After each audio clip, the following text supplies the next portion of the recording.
Welcome to Wading into Retirement. This week we're going to discuss, has the peso gone crazy?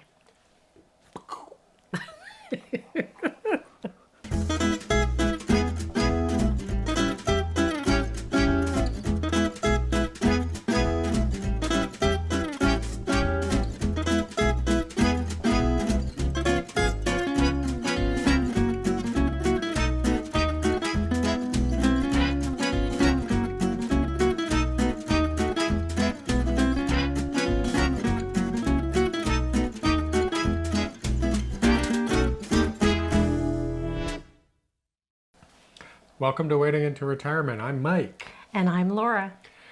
So as we talked about in the intro, today we are going to talk about the peso and the economy in general in Mexico. Yes, which I think is good and bad. Yeah, depending on your perspective, and that's what we hope to highlight today in today's episode. So they had an election in Mexico just recently. Yes, they did. And a very exciting outcome, as far as I'm concerned, for women everywhere. Yeah, so what was that outcome?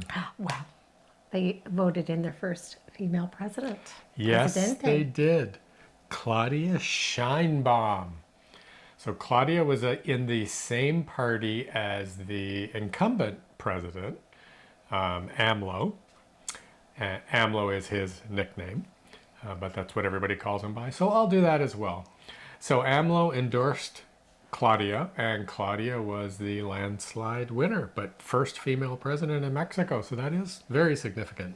Well, and I think it brings a certain amount of stabilization. I think the economy and the country did quite well under the previous president. So I think that does show well that they're going to have that continuation of stability, as well as they both were proponents of the environment, which I also feel quite strongly about and was pleased to hear. Especially Claudia.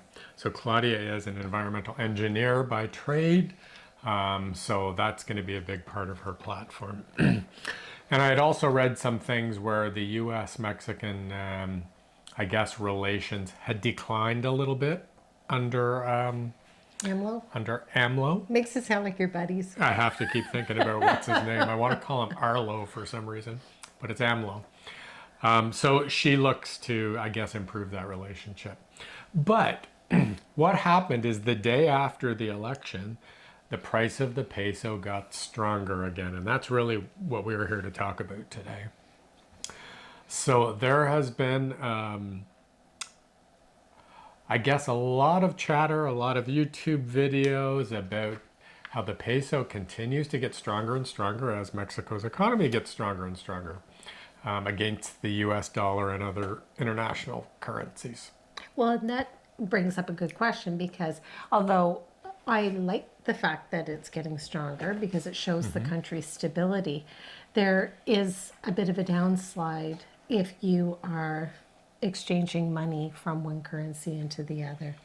And it's more than a bit of a downside. Yes. So I went back and I looked at some exchange rates. So if we go back to April of 2020, so the pandemic had just hit and the Mexican peso was very weak at that point in time. Well, economies everywhere were sort of struggling too with the unknowns, and I agree. And travel had stopped, and it's mostly a travel and tourism country.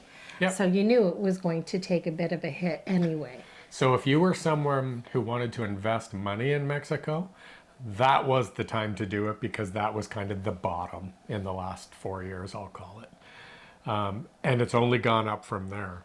So what that means is two different scenarios. If you were a renter and back in 2020 you rented for $1,000 US a month, just with the gain in the exchange rate alone, your rent would now be about $1,400. So the peso has gone up by 40%. Wow. So there are a lot of people saying, is it even cheaper to live in Mexico anymore? Just because the peso is so strong now that it's not that dirt cheap place that it used to be, where we'd get a lot for our dollar when you go to Mexico.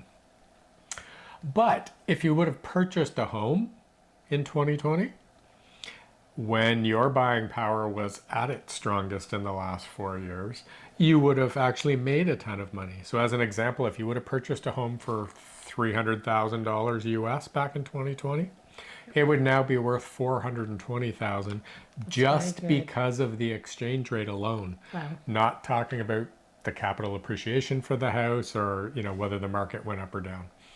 So, significant numbers. So then I started thinking, was all of that just as a result of COVID? Because that really was right in the middle of the pandemic. So I just went back 2 years and did the same analysis. So if you were to rent for $1,000 2 years ago, now you'd be paying $1,284. So it's kind of leveled off. It had that spike then from COVID to 2022. Yep. And then now it's still rising, obviously, but not that big huge blip. But in 2 years, it's gone up almost 16%. Yeah, that's a lot. That is a lot, especially if So you that think was your about retirement you plan. think about putting a chunk of money in a guaranteed investment Yes, thing, you'd and be happy. if you got 7-8% in a guaranteed investment, some people will go, "Wow, that's a great return." Well, Yes. if you would have just played the currency markets on Mexican money, you would have got 16% on your money over the last 2 years. So look at that on the flip side then. Yeah, So if you had retired to Mexico with a guaranteed income of X number of dollars, say that $1,000 rent, yeah, you're thinking, okay, it'll go up to maybe 11 or 1150, and it's now over 1400. yeah. That's a substantial hit. That could make people run back home. It could. Well, it could. Or, part-time jobs. Well, I guess not necessarily, but you'd have to tighten your Yeah. spending somewhere. So I think the takeaway is it's like any kind of stock market currency situation. Unless you're in the know, there's always going to be fluctuations. Always. So we could buy today and it could go down 10% in the next year, which would affect us Yes. negatively. Yep. We could rent today and it could go down 10%, and that would affect us positively because we'd be paying less rent than we had thought we had to pay for the full year. Very true.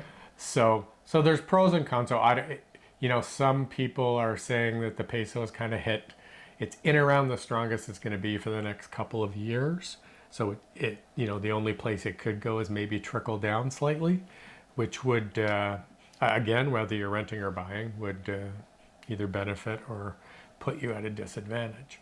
But one thing that we have noticed is the cost of living there, again, from a currency perspective, is getting higher. It is. Well, and I think certain areas are also getting higher. We've been told, some of, like we're planning on San Miguel, which has always been a little bit on the Higher end? higher end of things. And we knew that going in, but then we've also heard Querétaro is going up, and actually some of the warmer areas too, as people are flocking. So I don't think it's just the fact that they've had the election that has caused this upswing to the dollar, obviously, but I think there's multiple factors. There's, of course, the influx of income coming into the country as well. Yep. So you're right. It is not as cheap as it once was. I think where you really notice the difference that I've seen is just the property costs. So we can Yes. still take the money we have in a property here in the US or Canada and get more of a house in Mexico. 100%. But I think the overall cost of living is getting very close to being a wash now. Yeah, it's equalizing. There are other considerations, though. Healthcare in Canada is getting harder and harder to get. Many people here are without a family doctor, which is a concern because our baby boomers are getting older and we have an aging population.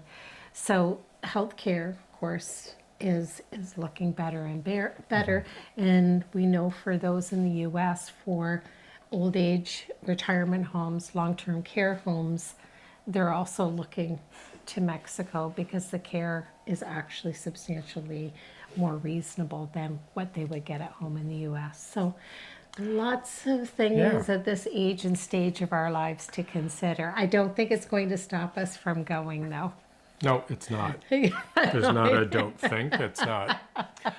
I would say, though, that there are a bunch of different strategies on when to convert your money from your local currency to pesos. I think that's another It, episode. it could be 10 episodes. So there are a bunch of tools that you can use. There's different US banks or different Canadian banks.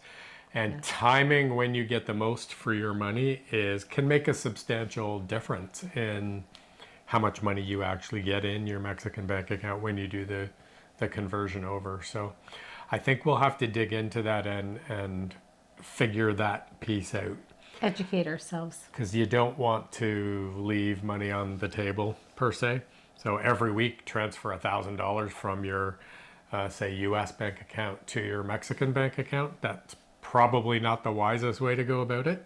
But I think we need to look into that. It's probably bigger sums of money at specific points in time in every given month where you're going to get the best interest. Not, I keep thinking interest rate is currency exchange rate, but something to look at and consider for sure.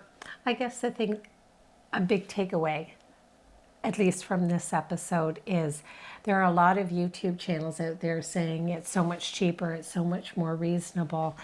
And while I'm not 100% disagreeing, it depends on what you're looking for.